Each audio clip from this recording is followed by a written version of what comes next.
So Anita Sarkeesian has finally just run out of ideas, I think, because her latest video is called Strategic Butt Coverings. That is literally the title of the video.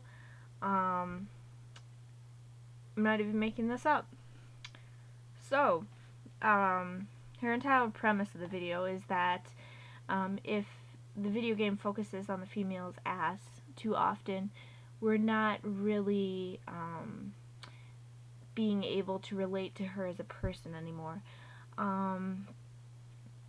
Which I think is kind of bullshit because, one, as people have pointed out millions of times, guys don't really want to have sex with objects. Guys want to have sex with people. That's the way it is. So if a guy is looking at somebody and he's getting that idea, it's not that he's objectifying the person. It's that he just thinks, hey, this would be a nice person to get to know in the bedroom. So, yeah. Another thing about it is that I think people get objectified all the time in the real world, and in a lot of other circumstances that aren't necessarily bad per se. For example, if I'm working as a cashier, people are objectifying me. They're using me as a way to buy their stuff, and I get paid for that. It's really just something that happens in the real world. People use other people for specific purposes and don't really think of them as people. And this is kind of, I guess it's the white capitalist patriarchy. I forgot. So anyway, but this video would be bad enough, but the fact is that her examples are just absolutely atrocious. One, she uses Batman as an example because you can look at Catwoman's behind. The fact is that, one,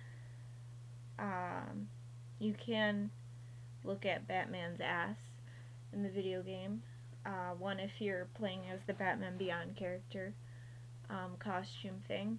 And then the second way you would see it is if she had just jumped off the building when she was playing as Batman and trying to look at his ass for the purposes of this video, she would have seen that.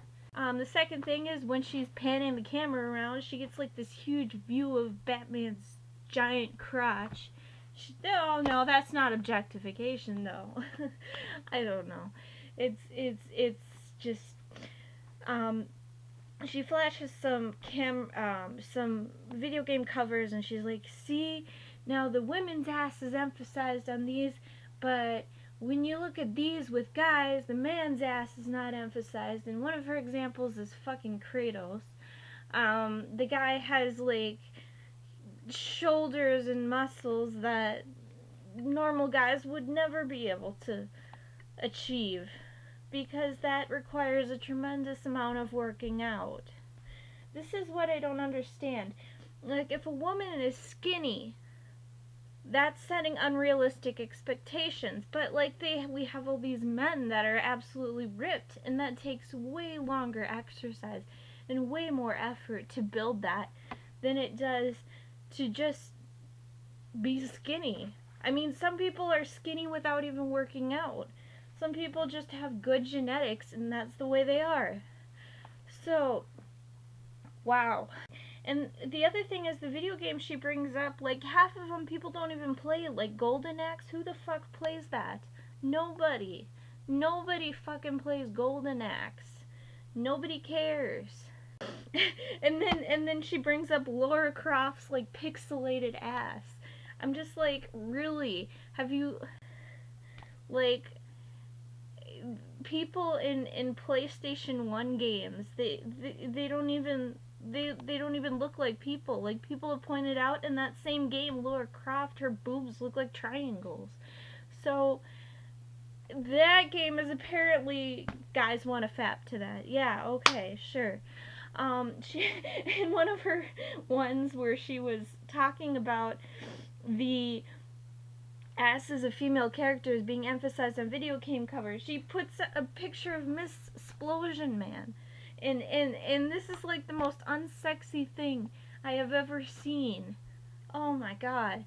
So, she is basically scraping the bottom of the barrel at this point.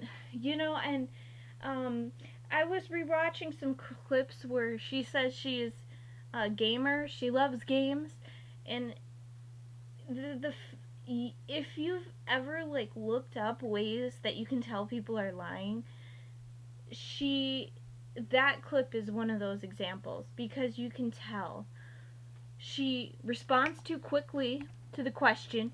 I love games. I'm a gamer. And then she uses way too much wording to like she's overly wordy in answering the question, which is another indicator that people are lying. Um, and if you watch her when she's talking normally, when she's not like making stuff up, when it's just like off the cuff, in any of the rare moments where you can find her do that, she doesn't talk like that. She doesn't that smile she has, the way she looks into the camera. She's also experiencing like this sense of delight almost, and I think she's got this smile on her face when she says, "I'm a gamer. I love games." And I don't think that smile is because she loves games, because that's not a genuine smile. You can tell that that's a smile that she's putting on because she knows that she's pulling the wool over people's eyes. And that this deliberate deception that she is using to try and get people to think that video games are evil or whatever. I think she just wants to make money personally. But that's what's going to happen as a result of that. People are going to be like, "Oh, look at all these sexist video games." Oh. So, yeah, just like in the 90s when they thought all the video games were violent. And then there was study after study that came out that said, "No, this is bullshit." And you know what? Hopefully soon studies are going to say, "No, this is bullshit." But as long as we have this misogyny thing going on where people are associating this with misogyny, and it's such a heated word, and it shuts people down. It's like racism. It shuts people down. People don't want to talk about it. And these people are talking about it really, really super loud. And nobody else wants to say anything back because they don't want to be sexist. They don't want to be racist. And that's what's going to happen. So, rant over. She sucks. I'm tired of her. People say if you just ignore her, she'll go away. No, her stuff is being taught in university classrooms and in elementary and middle school and high school classrooms. This shit should not be put into kids' head. They should not be indoctrinated with this. This is bullshit. Alright, end of rant.